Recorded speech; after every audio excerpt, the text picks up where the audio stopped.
The cornerstone of the theory is a hypothesis that we've called the acquisition learning hypothesis. It says that we have two very different ways of going about the job of getting better in another language.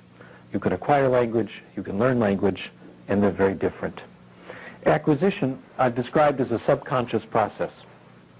And subconscious really means two things. It means, first of all, while you're acquiring, you don't always know you're acquiring. It goes on below your level of awareness. For example, you're reading a book, you're listening to a conversation, you're listening to a presentation such as this one. You are, of course, listening to the presentation, you are reading the book, but without realizing it at the same time, you might be acquiring. Second, once you're finished acquiring, you're not always aware that anything has happened. Think everyone can acquire language. Everyone can pick up language subconsciously. Children acquire their first languages. Children acquire second languages.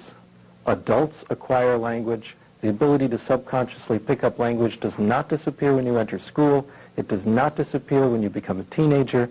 It doesn't disappear when you get older. It's with us forever. We think the language acquisition device never shuts off. Very different from acquisition is what we call learning. That's what most of us did in school. Learning is knowing about language, conscious knowledge of language, in English from that position. When you come out with a sentence easily, it comes from what you've acquired, not from what you've learned. All the rules that you learned in school do only one thing for you. They act as a monitor or an editor. So let's say no matter where you look, the important role is with acquisition. Acquisition gives us fluency and accuracy. For the adult, and I'd also like to admit this to you, no one was more disappointed to discover this than me. As I mentioned briefly at the beginning of this discussion, my graduate work was in grammar. My PhD is in grammar. Like many language teachers today, I love grammar.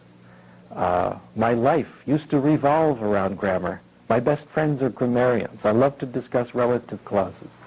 The problem is that that's not how language acquisition happens. Language acquisition does not happen by learning grammar rules, by memorizing vocabulary lists. This leads then to our major point. If acquisition is more important than learning, we must ask how it happens. How do we help people acquire language? This is, of course, the way we acquire language is amazingly simple. We acquire language when we understand messages. When people speak to us in another language and we understand what they say, or we read something in another language and we understand the message, language acquisition will take place. Messages people understand, what we call comprehensible input. The language acquisition device goes to work. Okay, so we acquire language when we understand it. This major idea of comprehensible input has two corollaries. One corollary has to do with speaking. Speaking, talking, is not practicing. The ability to speak another language is a result of acquiring it, not its cause. For example, if you want to improve your English, it will not help you to speak English to yourself as you drive to work in the morning in your car. If you want to improve your French, it will not help you to close the bathroom door and speak French to the mirror. I used to think those things help. Now I'm convinced they don't. The ability to speak a language is a result of getting language acquisition, not its cause. Probably the worst problem, though, with the grammatical syllabus is that it's boring. It's very hard to present messages that are interesting and comprehensible to people when our hidden agenda is the relative clause or any other rule. What we're now saying is if we give people messages that are interesting and comprehensible, grammar to a large extent takes care of itself. And as most of us who've taught language know, this is easily difficult enough. Is for language acquisition to really proceed optimally, anxiety should be zero. Now, this has happened to some of us. If you've been in a situation where you're so involved in speaking another language, a language you may not control very well, that you temporarily forget that you're dealing with another language, when anxiety is temporarily zero, when you're totally focused on the message, that's when you're acquiring. If the student isn't motivated, if self-esteem is low, if anxiety is high, if the student is on the defensive, to borrow a phrase from Earl Stevick, if he thinks the language class is a place where his weaknesses will be revealed, not a place where he'll get new input, a block goes up. We call this block the affective filter.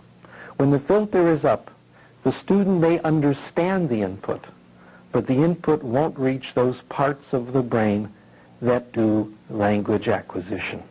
The block will keep it out. Somewhere in the brain, according to Chomsky, is a language acquisition device. For acquisition to happen, comprehensible input must enter the language acquisition device. The first question that comes up is whether we even need language classes at all. Most people say no. Most people don't believe in language classes. And if I phrase the question correctly, I'm sure that some of you will find yourself not believing in language classes. Let's say, for example, that you're at a party. Someone discovers that you're interested in language, and of course they say to you, you know, I've always wanted to learn, let's say, French. What do we tell them? Go to the local school and take French 1. Go to the university and take beginning French. Go to the private language school and take beginning French. We don't say that. We say things like, go to France. Go to Canada. Go to Quebec. Go to the country.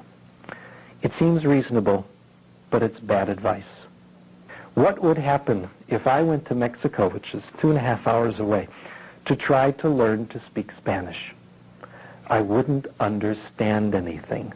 It would simply be noise. It would be a waste of time. But if I went to a well-taught Spanish class, a class taught correctly, the first day I could get 45 minutes of comprehensible input. That's what language classes are for.